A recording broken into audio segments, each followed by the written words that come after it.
Assalamualaikum warahmatullahi wabarakatuh. Imam Mahdi ataupun Al-Mahdi hanyalah sebuah gelar yang diberikan kepada manusia utusan Allah yang akan menjadi pemimpin langit dan bumi pada zaman sekarang ini.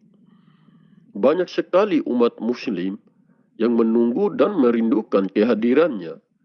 Namun, ketika beliau hadir, pasti akan banyak sekali di antara kita yang akan membencinya, menghujatnya, dan akan memeranginya.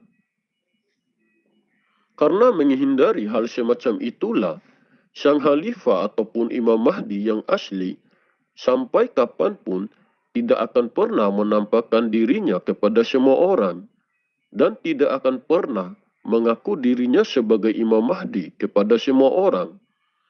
Walaupun sang khalifah ataupun Imam Mahdi yang asli menampakkan dirinya dan mengaku dirinya kepada semua orang, belum tentu dari semua umat muslim bisa menerima dan mempercayainya.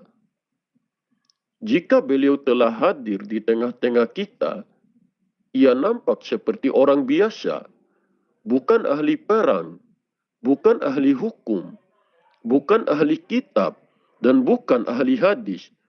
Beliau bukanlah dari kalangan istana dan bukan pula dari kalangan ulama.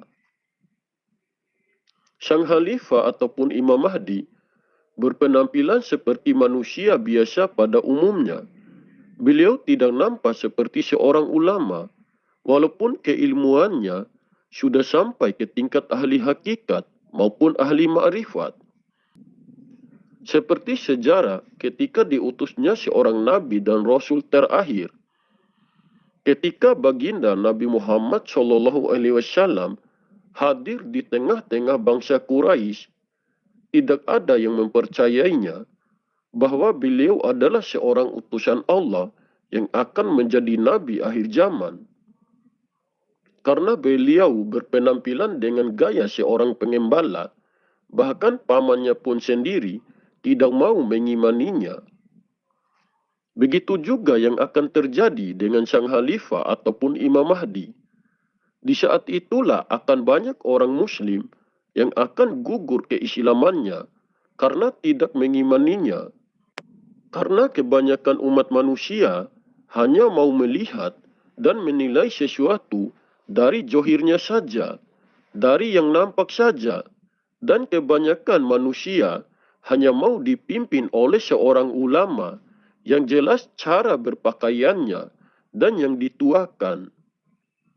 Begitu juga dengan kisah baginda Nabi Muhammad SAW. Lalu Allah Subhanahu wa Ta'ala merubahnya atau mengislahkannya sang pemimpin langit dan bumi ini dalam waktu semalam untuk memimpin umat manusia dalam kegelapan iman. Kisahnya pun hampir sama dengan baginda Nabi Muhammad SAW.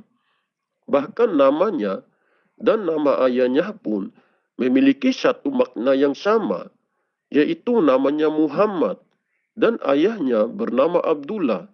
Namun nama itu hanyalah sebuah makna, bukanlah nama panggilan. Muhammad artinya orang yang memiliki akhlak yang terpuji, dan Abdullah artinya abdi Allah. Berarti ayahnya adalah seorang muslim.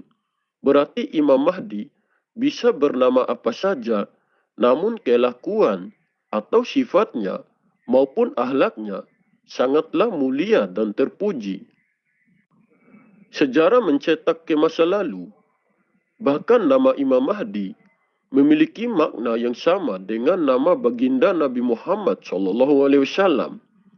Cuman kalau baginda Nabi adalah Muhammad Rasulullah, sedangkan Imam Mahdi adalah Muhammad Khalifatullah. Namun peperangan dan peperangan yang dilalui oleh baginda Nabi dan Imam Mahdi sangatlah berbeda. Pada zaman Nabi terdahulu, bahwa Nabi memerangi orang kafir yang menyembah batu dan kayu, yaitu berhala. Namun di zaman Imam Mahdi ataupun Al-Mahdi sekarang ini, bahwa sang khalifah ataupun Imam Mahdi akan memerangi orang-orang kafir dan munafik yang diantaranya memakai baju muslim dan yang menafsirkan kitab Allah. Dan sekarang orang-orang seperti itu sudah sangat nampak di zaman ini. Pada zaman sekarang ini, di antara ulama dan ulama saling berselisih. Ustadz dan ustadz pun sama. Mereka saling memegang satu keyakinan masing-masing. Padahal mereka juga pasti tahu, walaupun berbeda jalan, pasti tujuannya tetap kepada yang satu. Lantas, kenapa harus saling berdebat? Dan kenapa harus saling berselisih antara yang satu dengan yang lainnya? Mereka itulah umat Islam yang terpecah di antara 73 golongan. Di antara 73 golongan, umat muslim hanya satu yang selamat dan Allah pun meridhoinya, yaitu kepemimpinan sang khalifah ataupun Imam Mahdi.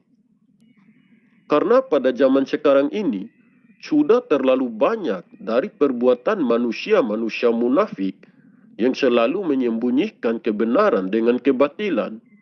Hanya dengan kemunculan sang khalifah atau Imam Mahdi lah yang bisa memperbaiki semuanya. Sehingga saat beliau sudah muncul dan sudah mulai bertindak, maka manusia-manusia munafik tidak akan pernah mampu lagi untuk menyembunyikan kebenaran dengan kebatilan.